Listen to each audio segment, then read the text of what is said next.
وقال النبی صلی اللہ علیہ وسلم انا مدینۃ العلم وعلی بابها وقال النبی صلی اللہ علیہ وسلم انا دار الحکمۃ وعلی بابها وقال النبی صلی اللہ علیہ وسلم فاطمۃ بضعۃ منی وقال النبی صلی اللہ علیہ وسلم الحسن والحسین سیدا شباب اہل الجنہ او کما قال علیہ الصلاۃ والسلام۔ محترم بزرگوں، بھائیوں اور عزیز نوجوانوں، پچھلے ہفتے سیدنا حضرت حسین رضی اللہ تعالیٰ عنہ کی شہادت کے المناک واقعے کا ذکر آ چکا ہے۔ اس سلسلے میں چونکہ بہت ساری غلط فہمیاں پائی جاتی ہیں، جب آپ لوگوں کو بتاتے ہیں کہ اسلام میں تعزیہ نہیں ہے اور جو یوم عاشورہ کو لے کر غلط رسومات اور خرافات چل پڑی ہیں، اس کا تعلق اسلام سے نہیں ہے، تو لوگ آپ کو کہتے ہیں کہ یہ حسین کو نہیں مانتے۔ ایسی بات نہیں ہے۔ مسلمان کوئی بھی ہو، چاہے وہ دیوبندیت سے تعلق رکھتا ہو یا بریلویت سے رکھتا ہو یا اہل حدیث سے تعلق رکھتا ہو، ہر مسلمان نبی کے خاندان سے تعلق کیوں نہ رکھے گا؟ اور جس کے بارے میں نبی پاک صلی اللہ علیہ وسلم نے فرمایا ہو کہ الہ العالمین میں ان سے محبت کرتا ہوں، تو بھی ان سے محبت کر، جو ان سے محبت کرے تو ان سے بھی محبت کر۔ اب کسی بھی مسلمان کو اللہ اور اس کے رسول سے محبت کرنی ہے تو ان کے خاندان، ان کے نواسوں سیدنا حسن اور حسین رضی اللہ تعالیٰ عنہ سے بھی محبت لازمی ہے۔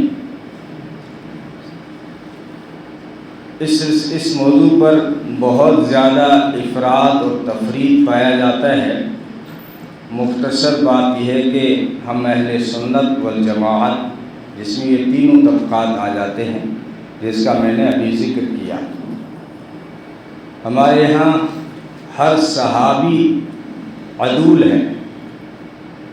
ہر صحابی کے بارے میں نبی نے فرمایا میرا ہر صحابی ہدایت کا ستارہ ہے، جس صحابی کی تم اقتدا کرو گے تو کامیاب ہو جاؤ گے۔ ہر صحابی کو ستاروں سے تشبیہ دی اور اپنے اہل بیت کو کشتی کی مثال دی کہ میرے جو اہل بیت ہیں یہ کشتی کی مانند تھی۔ محدثین فرماتے ہیں اس مثال میں بھی راز ہے کہ آنے والے وقت میں جب جہالت کا اندھیرا جب چھا جائے،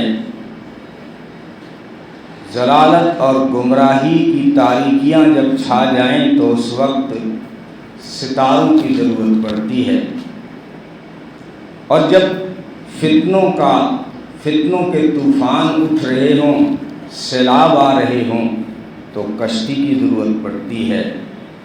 لیکن کشتی سفر میں رات ہو جائے تو ستاروں کی روشنی کے بغیر راستہ طے نہیں کر پاتی۔ اس لیے اہل بیت کو کشتی کی مانند مثال دی اور ہر صحابی کو ستارہ قرار دیا۔ یعنی اگر تم طوفانوں سے بچنا چاہتے ہو تو اہل بیت کی محبت بھی ضروری ہے، اور اگر راستہ چاہتے ہو تو ہر صحابی جو ستارہ ہے اس کی روشنی حاصل کرنا بھی ضروری ہے۔ ہمارے یہاں کوئی افراط اور تفریط نہیں ہے۔ ہاں، بعض صحابہ کے فضائل نبی پاک صلی اللہ علیہ وسلم کی زبانی بہت زیادہ بیان ہوئے ہیں، لیکن اس کا مطلب یہ نہیں ہے کہ دوسروں کا کوئی مقام نہیں ہے۔ جیسے آپ حدیثوں میں نبی پاک صلی اللہ علیہ وسلم کی اولاد کے فضائل پڑھو گے تو سب سے زیادہ حضرت فاطمہ کے فضائل ملیں گے۔ تو اس کا یہ مطلب نہیں ہے کہ باقی جو تین بیٹیاں زینب، رقیہ، ام کلثوم، ان کا کوئی مقام نہیں ہے، یہ ایسا نہیں ہے۔ بعض صحابہ کے نبی پاک صلی اللہ علیہ وسلم نے بہت زیادہ فضائل بتائے ہیں، جیسے خلفائے راشدین صحابہ میں اپنا ایک امتیاز الگ رکھتے ہیں، مقام رکھتے ہیں، جیسے سیدنا حضرت ابوبکر صدیق، خلیفہ ثانی حضرت عمر فاروق، خلیفہ ثالث حضرت عثمان غنی، اور خلیفہ رابع حضرت علی رضی اللہ تعالیٰ عنہ۔ بعض لوگ حضرت علی کو اتنا بڑھا دیتے ہیں کہ وہ نبی سے بھی آگے لے جاتے ہیں، اور بعض لوگ بغض رکھتے ہیں حضرت علی کے خاندان سے۔ اس لیے نبی نے فرمایا تھا کہ جو ان سے محبت رکھے گا گویا وہ مجھ سے محبت کر رہا ہے، اور جو ان سے نفرت رکھے گا، بغض رکھے گا، دشمنی رکھے گا، گویا وہ مجھ سے دشمنی رکھ رہا ہے۔ اس لیے اسلام اور ہمارا عقیدہ جو ہے وہ اعتدال پر ہے، نہ افراط ہے نہ اس میں تفریط ہے۔ اور بعض علماء نے لکھا ہے کہ حضرت علی رضی اللہ تعالیٰ عنہ کے بارے میں افراط اور تفریط پایا جاتا ہے کہ حضرت علی مانند حضرت عیسیٰ علیہ السلام ہیں۔ حضرت عیسیٰ علیہ السلام یعنی مقام اتنے بڑے نہیں، وہ تو نبی تھے، لیکن حضرت عیسیٰ علیہ السلام کے بارے میں بھی دو طرح کے خیال تھے۔ بعض لوگوں نے حضرت عیسیٰ علیہ السلام کی اتنی تعریف کی، اتنا بلند کیا کہ اللہ کا بیٹا بنا دیا، اور یہودیوں نے اتنی نفرت کی کہ حضرت عیسیٰ علیہ السلام کی والدہ پہ الزام لگا دیا، حضرت مریم پر۔ تو یہ حضرت علی کے ساتھ بھی ہوا۔ بعض شیعہ نے حضرت علی کو اتنا بڑھایا کہ یہی پہلے خلیفہ ہونے چاہیے تھے، بلکہ بعض بدبختوں نے یہاں تک کہہ دیا کہ یہی نبی ہونا چاہیے تھا۔ اور بعض جو ہے بغض رکھنے والے بھی ہیں۔ تاریخ کی آپ کتابیں پڑھیں تو لوگوں نے بغض بھی بہت لکھا ہے حضرت علی رضی اللہ تعالیٰ عنہ اور ان کے خانوادے کو لے کر۔ اس لیے ہمارا جو موقف ہے اور ہم اہل سنت والجماعت کا جو عقیدہ ہے وہ افراط اور تفریط سے پاک ہے۔ ہر صحابی عدول ہے۔ ہم مسلمان اہل بیت سے بھی محبت رکھتے ہیں اور ہر صحابی سے بھی محبت رکھتے ہیں۔ اگر حضرت علی کی تشبیہ اگر علماء نے حضرت عیسیٰ علیہ السلام سے دی ہے تو حضرت ابوبکر صدیق رضی اللہ تعالیٰ عنہ کی مثال حضرت ابراہیم علیہ السلام سے دی گئی۔ جیسے وہ خلیل تھے اللہ کے، تو ابو بکر کے بارے میں نبی نے فرمایا اگر میں کسی کو خلیل بناتا تو ابو بکر کو بناتا۔ جس طرح حضرت ابراہیم نے وہاں پہ سب کچھ قربان کر دیا اپنے محبوب کے لیے، یہاں پہ سیدنا حضرت ابو بکر نے سب کچھ قربان کر لیا اپنے محبوب کے لیے۔ علماء فرماتے ہیں حضرت عمر فنا فی اللہ تھے اور حضرت ابوبکر صدیق فنا فی الرسول تھے، کہ اللہ کے رسول کی ذات میں فنا تھے، جیسے حضرت عمر اللہ کی ذات میں فنا تھے۔ اور حضرت عمر کی مثال دی جاتی ہے حضرت موسیٰ علیہ السلام سے، کہ حضرت موسیٰ علیہ السلام بھی بڑے جلالی تھے، انہوں نے عصا مارا تو سمندر دو ٹکڑے ہو گیا، یہاں حضرت عمر نے خط لکھا تو دریائے نیل روانہ ہو گیا۔ تو یہ مثالیں ہیں، تشبیہ دی جاتی ہے۔ حضرت عثمان کی مثال دی جاتی ہے، حضرت یحییٰ علیہ السلام باحیات تھے، شرم کا مادہ زیادہ تھا تو حضرت عثمان میں بھی زیادہ تھا۔ حضرت یحییٰ علیہ السلام کا بھی سر قلم کیا گیا تو حضرت عثمان علیہ السلام کو بھی رضی اللہ تعالیٰ عنہ کو بھی حضرت عثمان غنی رضی اللہ تعالیٰ عنہ کو شہید کیا گیا۔ تو بہرحال یہ جو افراط اور تفریط پایا جاتا ہے کہ حضرت حسین رضی اللہ تعالیٰ عنہ کے فضائل کو اتنا بڑھا دیا، آپ نے اتنا بڑھا دیا کہ آپ ان کے بڑے بھائی کو ہی بھول گئے۔ بڑے بھائی کا کہیں ذکر ہے؟ بڑا بھائی حسن ہے، وہ بھی فاطمہ کا بیٹا ہے اور وہ بھی علی کا بیٹا ہے، وہ بھی نبی کے نواسے ہیں، وہ بھی شہید ہوئے ہیں، اور بڑی درد مندانہ شہادت انہیں بھی نصیب ہوئی۔ کوفیوں نے پہلے فجر کی نماز میں حضرت حسن کے زہر آلود خنجر مارا۔ حضرت حسن رضی اللہ تعالیٰ عنہ یہ بڑے بھائی ہیں حضرت حسین کے، فاطمہ کے بیٹے ہیں، نبی کے یہ نواسے۔ حدیثوں میں جہاں جہاں آپ فضائل پڑھیں گے، جہاں حسین کے فضائل ہیں، وہ صرف اکیلے حسین کے فضائل نہیں ہیں، حدیثوں میں حسن حسین دونوں کے فضائل ہیں۔ نبی نے یہ نہیں فرمایا کہ حسین جو ہے جنت کے جوانوں کا سردار ہے، فرمایا حسن اور حسین دونوں جنت کے جوانوں کے سردار ہیں۔ یہ نہیں فرمایا کہ حسین میرا پھول ہے، حسین سے مجھے خوشبو آتی ہے، کہا نہیں، حسن اور حسین یہ میرے پھول ہیں، یہ میری بیٹی کے بیٹے ہیں، میں ان سے محبت کرتا ہوں، یا اللہ تو بھی ان سے محبت کر، جو ان سے محبت کرے تو ان سے بھی محبت کر، جو ان سے بغض کر رکھے تو بھی ان سے دشمنی رکھ۔ یہ دونوں کے فضائل ایک ساتھ مل رہے ہیں۔ تو حضرت حسن کب شہید ہوئے؟ حضرت حسن کب شہید ہوئے؟ اب سنی اتنا سن ہے کہ 10 محرم کو تو اتنا واضح کر دیا ہے حضرت حسین کی شہادت کو، لیکن بڑے بھائی ہیں، شہید ہوئے ہیں، کوفیوں نے شہید کیا، فجر کی نماز پڑھ رہے تھے اور پڑھا رہے تھے، امامت کرا رہے تھے کہ جس طرح فجر کی نماز میں حضرت عمر کے خنجر مارا گیا تھا، اسی انداز میں زہر سے بجھا ہوا خنجر حضرت حسن کی ران میں مارا گیا۔ حضرت حسن رضی اللہ تعالی عنہ پھر کوفہ سے مدینہ آ گئے۔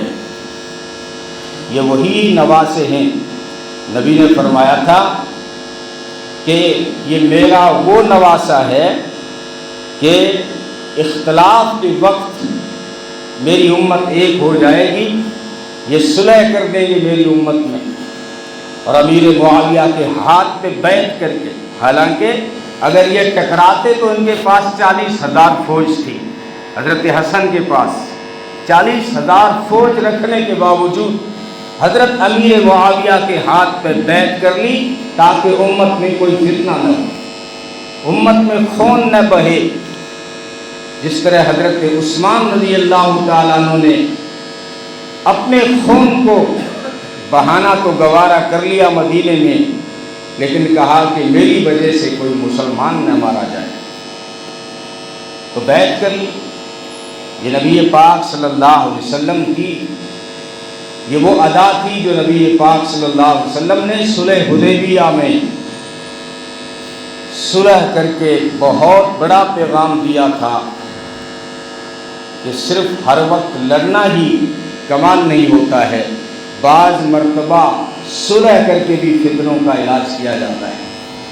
تو یہ حضرت حسن نے صلح کر دی، تو اتنا، کیونکہ ان کو یاد نہیں کرتا نا کوئی، تاریخی مبہم ہیں، تاریخوں میں اختلاف ہے۔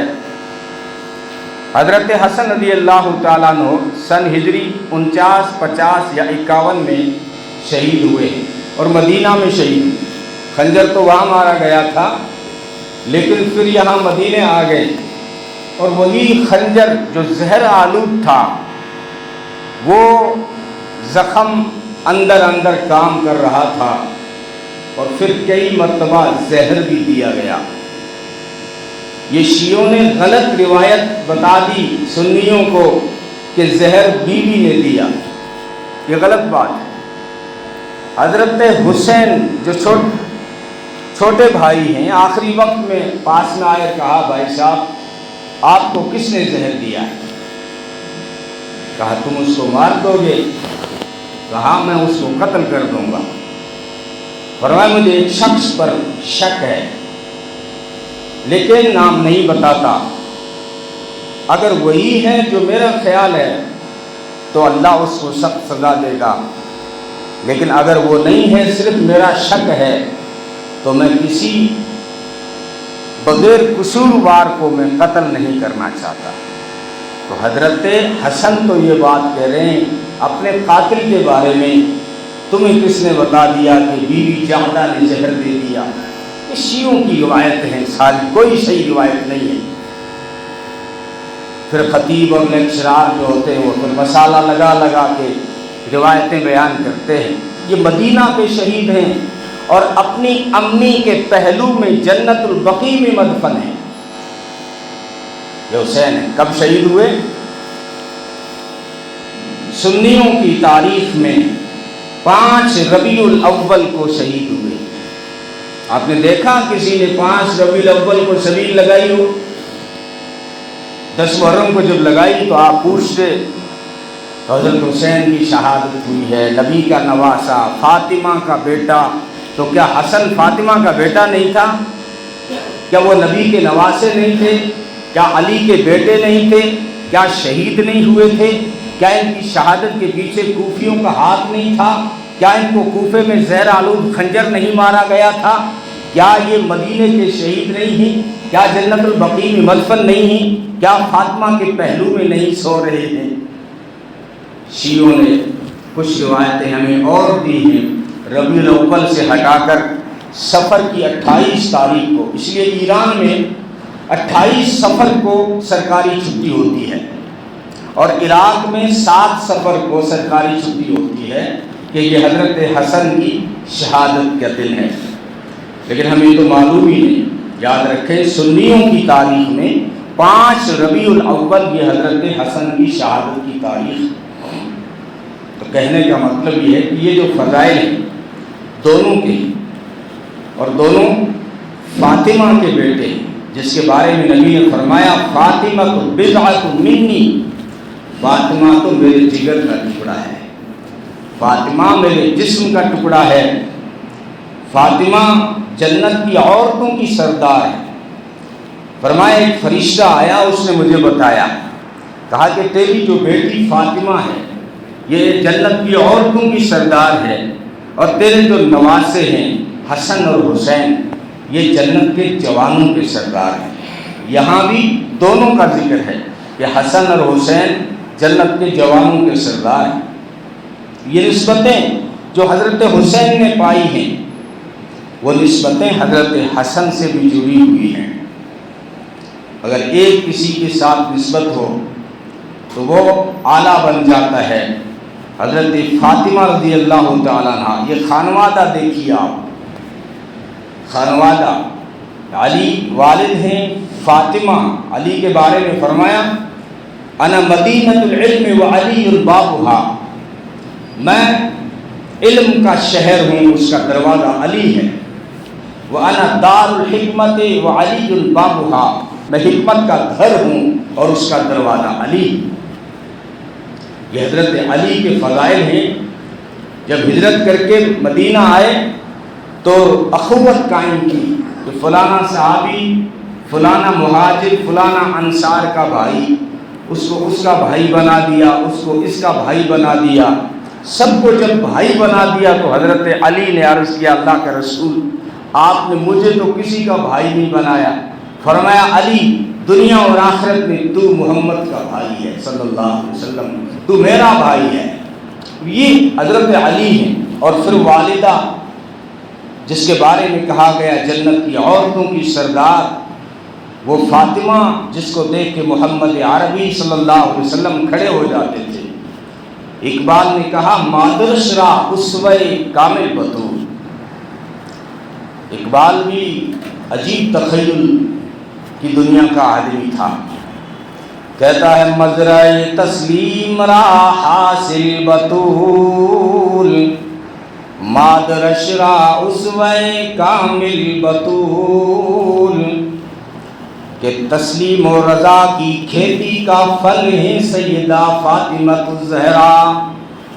تسلیم و رضا کی کھیتی کا پھل ہے، محمد کی بیٹی ہے نا، تو تربیت وہاں سے پائی ہے جس بیٹی نے محمد عربی صلی اللہ علیہ وسلم کے گھر میں تربیت پائی ہو، دنیا کی کوئی بیٹی اس بیٹی کا مقابلہ نہیں کر سکتی۔ یہ اقبال کہہ رہا ہے کہ مزرعہ سمجھتے ہو نا، عرب جاتے ہو، مزرعہ کھیتی، مزرعِ تسلیم را حاصل بطول، مادرش را اسوہ کامل بطول، کہ تسلیم و رضا کی کھیتی کا پھل ہے سیدہ فاطمہ۔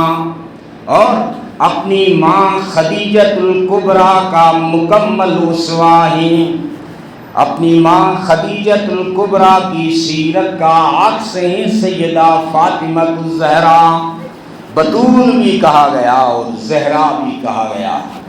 یہ نسبتیں ہیں تو پھر مقام کیا ہوگا؟ اقبال کہتا ہے مریم از یک نسبت عیسیٰ عزیز و سہ نسبت فاطمہ زہرا عزیز، کہ مریم ایک نسبت رکھتی ہے کہ وہ عیسیٰ کی ماں ہے، مریم ایک نسبت رکھتی ہے وہ عیسیٰ کی ماں ہے، اتنا مقام پاتی ہے کہ قرآن کریم میں ایک سورت آئی جس کا نام مریم ہے۔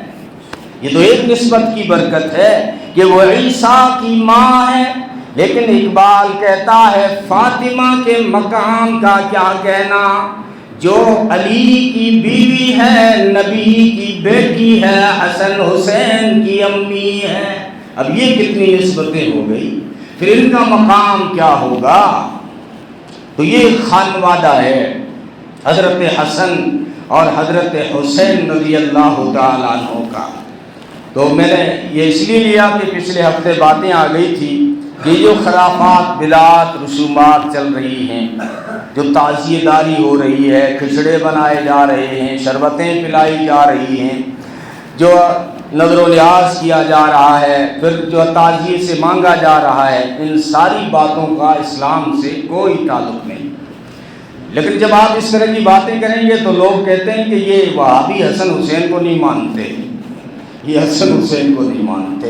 ہر مسلمان اپنے دل میں حضرت حسن اور حسین کی محبت رکھتا ہے، حضرت فاطمہ الزہرا کی محبت رکھتا ہے، ہر صحابی کی محبت رکھتا ہے۔ حضرت علی اور حضرت امیر معاویہ کے بیچ میں کوئی اختلاف نہیں تھا، اختلاف رائے تھی، مشاجرت تھی۔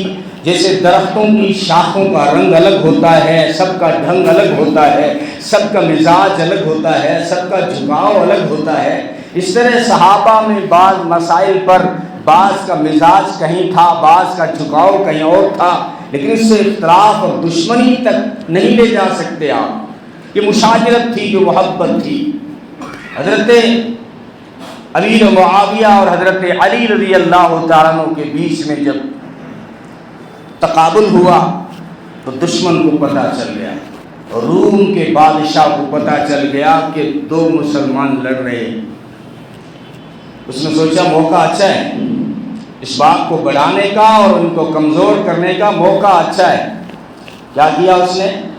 حضرت علی کو خط لکھا، نہیں حضرت امیر معاویہ کو خط لکھا اس نے، روم کے بادشاہ نے، کہ اگر تم علی سے جنگ کرنا چاہتے ہو، لڑنا چاہتے ہو، علی کے لشکر کو ختم کرنا چاہتے ہو، تو میں تمہیں 1,00,000 فوج دے دوں، اس کو لے جاؤ اور حضرت علی کے لشکر پہ حملہ کر دو۔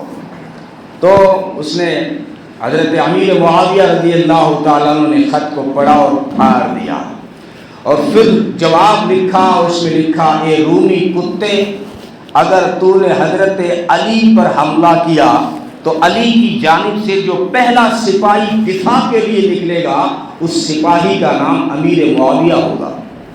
تو محبت تھی کہ دشمنی تھی؟ کوئی اختلاف نہیں، منافرت نہیں تھی۔ جو آج جس کو ہم سمجھتے ہیں کہ اتنا اختلاف تھا اور لوگوں نے کیا کیا لکھ دیا، اختلاف رائے تھا، دونوں اجتہاد مجتہد جو ہوتے ہیں دونوں کے پاس قرآن اور حدیث سے استدلال ہوتا ہے۔ اب اس کا فیصلہ قیامت کے دن ہوگا۔ جس نے مجتہد نے خطا کی اس کو رب العزت نے فرمایا 1 نیکی دوں گا، جس نے خطا نہیں کی اس سے 2 نیکی دوں گا۔ اس کا فیصلہ ہم نہیں کر سکتے۔ ہر صحابی کے بارے میں اس نے اعلان کر دیا رضی اللہ عنہم ورضوا عنہ، میں ہر صحابی سے راضی ہوں اور وہ مجھ سے راضی ہیں۔ جب اللہ راضی ہو گیا صحابہ سے تو کسی کو ناراض ہونے کا کیا حق ہے؟ اس لیے حضرت حسن اور حسین رضی اللہ تعالیٰ عنہ کے فضائل جو بیان کیے گئے، یہ حالانکہ عمر میں دوسرے صحابہ سے چھوٹے بھی ہیں، لیکن اتنا ان کا مقام اس وقت بھی تھا کہ بڑے بڑے صحابہ کرام ان کا ادب کیا کرتے تھے، اس رشتے کی وجہ سے، نسبت کی وجہ سے۔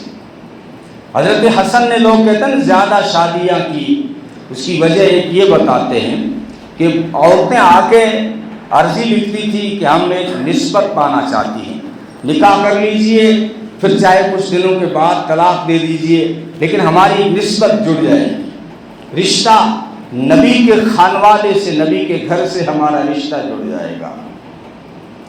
تو یہ حضرت حسین ہوں یا حضرت حسن، دونوں بڑی اعلیٰ نسبتیں رکھتے ہیں کہ ہر بڑے سے بڑا صحابی ابو بکر صدیق رضی اللہ تعالیٰ عنہ کے پاس ایک یمنی چادر آئی تو حضرت حسین رضی اللہ تعالیٰ عنہ کو دی تھی۔ یمن سے 2 جوڑے قیمتی آئے حضرت عمر کے زمانے میں، تو حضرت عمر نے فرمایا جانتے ہو یہ قیمتی جوڑے کس سے دوں گا؟ فرمایا اس سے دوں گا جو مدینے میں سب سے قیمتی جوڑا ہے، اس سے یہ جوڑے دوں گا۔ یعنی حسن اور حسین مدینے میں قیمتی جوڑا ہے تو میں یہ خوبصورت جوڑے بھی انہیں دوں گا۔ حضرت ابو ہریرہ ایک جنازے سے واپس لوٹے ہیں تو ایک درخت کے نیچے حضرت حسین رضی اللہ تعالیٰ عنہ آرام فرمانے لگے، آنکھ لگ گئی۔ حضرت ابو ہریرہ عمر میں بڑے ہیں اور حدیثوں کے اتنے بڑے، آج کی زمانے میں کہیں، زبان میں کہیں تو شیخ الحدیث، 5000 سے زیادہ حدیثیں یاد تھی جن کو۔ ابو ہریرہ مشہور ہے، غریب تھے لیکن علم حاصل، روایتیں حاصل کرنے میں سارے صحابہ سے آگے نکل گئے۔ تو وہ انہوں نے دیکھا کہ حسین درخت کے نیچے سو رہے ہیں تو جا کے ان کے قدموں میں لگی ہوئی مٹی کو صاف کرنے لگے۔ تو حضرت حسین کی آنکھ کھل گئی، دیکھا کہ ابو ہریرہ، فرمایا چچا یہ کیا کر رہے ہو؟ آپ اور میرے پاؤں صاف کر رہے ہو؟ فرمایا صرف پاؤں کی دھول صاف نہیں کر رہا ہوں، جنت کا پھول صاف کر رہا ہوں۔ صرف پاؤں کی دھول نہیں ہے، یہ جنت کا پھول ہے جس کے بارے میں نبی نے فرمایا نا، حسن اور حسین ریحانتین، دونوں جو ہے پھول ہیں، دونوں خوشبو ہیں۔ ان کے بالوں کو سونگا کرتے تھے، فرمایا کرتے تھے حسن اور حسین سے مجھ سے خوشبو آتی ہے۔ اور خود جمعہ کا خطبہ دے رہے ہیں، حسن حسین آگے مجمع میں آگے تو بچے تھے، کسی اور کو کہہ دیتے کہ بچے آئے ہیں ان کو بٹھا دو، نہیں، خطبہ دیتے ہوئے خود نیچے اترے، بیچ میں پہنچے، اپنے نواسوں کو آگے لا کے بٹھایا، پھر خطبہ دیا۔ جمعے کے بعد صحابہ نے عرض کیا اللہ کے رسول آپ ہمیں حکم دے دیتے، یہ بچے جب آ رہے تھے تو ہم انہیں سنبھال لیتے۔ فرمایا نانا سے رہا نہیں گیا، نماز پڑھا رہے تھے، رونے کی آواز آئی، فرض پڑھ کے آواز پہچان لی، ہم تو بڑے نمازی ہیں نا، بڑے نمازی ہیں، بچوں کی آواز آتی ہے تو کہتے ہیں نماز خراب کر دی، حالانکہ وہ دکان میں گھوم رہا تھا، کہنا تو یہ چاہیے تھا کہ حساب میں گڑبڑ کرا دی۔ بھائی ہم تو جب رکعت میں کھڑے ہوتے ہیں تو کہاں گھوم رہے ہوتے ہیں، بچے کی آواز آتی ہے کہ تھا رہی ہے کہ پوتا مارے وہ نہیں گئے۔ میرے سامنے واقعہ ہوا، یہ آپ کے ڈاکٹر پرویز جو ہیں، یہ کسی زمانے میں وہاں ڈیوٹی دیا کرتے تھے، ملا سروی، تو ان کے والد صاحب یہ جو کیا ہے ملنے آئے تھے، نئی مسجد کے پاس جو گھر ہے، یہ کاڑو سر آ گئے جمعے میں، تو پوتے کو ساتھ میں لائے تھے۔ بچہ تو بچہ ہی ہوتا ہے، وہ پیچھے چلا رہا ہے دادا دادا، جیسے ہی سلام پھیرا تو 4-5 بڑے ایک ساتھ بولے تھا رہی ہے کہ پوتا مارے کو نہیں گئے، مسجد میں لا دے، مسجد کے لائق ہی کو نہیں ہوئے۔ طیب اردگان نے کہا تھا، پچھلے حکومت کا قانون بنا کے کہا تھا، اگر تمہاری مسجدوں میں بچوں کا شور نہیں ہو رہا ہے تو سمجھ لو تمہاری آنے والی نسل مسلمان نہیں ہوگی۔ آپ صلی اللہ علیہ وسلم کے بارے میں سیرت ہم پڑھتے ہیں کہ جب آپ نماز پڑھا رہے ہوتے تو بچوں کی آواز سن کر نماز مختصر کر دیتے تھے، بچوں کی آواز تو آ رہی تھی۔ ایک عجیب نکتہ آپ کو بتا دوں کہ حضرت علی رضی اللہ تعالیٰ کے بارے میں آتا ہے، نماز کی نیت باندھی، لوگوں نے تیر نکال دیا، پتہ ہی نہیں چلا، اور آپ صلی اللہ علیہ وسلم کے بارے میں آتا ہے کہ بچوں کی آواز بھی سن رہے نماز کی حالت میں۔ تو نبی کی نماز اونچی ہے کہ علی کی نماز اونچی ہے؟ یہاں پہ علماء نے نکتہ لکھا ہے کہ حضرت علی جب نماز میں جو ہے نیت باندھتے تھے تو پھر دھیان جو ہے صرف نماز میں رہتا تھا، لیکن نبی کو اللہ نے وہ کمال عطا فرمایا ہے کہ پورا دھیان نماز ہونے کے باوجود دنیا سے بھی غافل نہیں ہوتے تھے، دنیا کی آوازوں کو بھی سن رہے ہوتے تھے۔ تو بچوں کی آواز کو سنا، آواز کو پہچان لیا کہ حسین رو رہے ہیں۔ فرض پڑھنے کے بعد سیدھے فاطمہ کے گھر گئے اور کہا کہ فاطمہ بیٹا تجھے پتہ نہیں ہے، ان کو رونے مت دیا کر، تجھے معلوم نہیں ہے کہ جو ہے جب یہ روتے ہیں تو ان کا نانا پریشان ہو جاتا ہے۔ اتنی محبت کی ہے، یہ نسبتیں اور قسمتیں انہوں نے پائی ہیں۔ بہرحال جو ہے ہمارا افراط و تفریط سے پاک عقیدہ یہ ہے کہ حسن اور حسین دونوں سے محبت کرتے ہیں،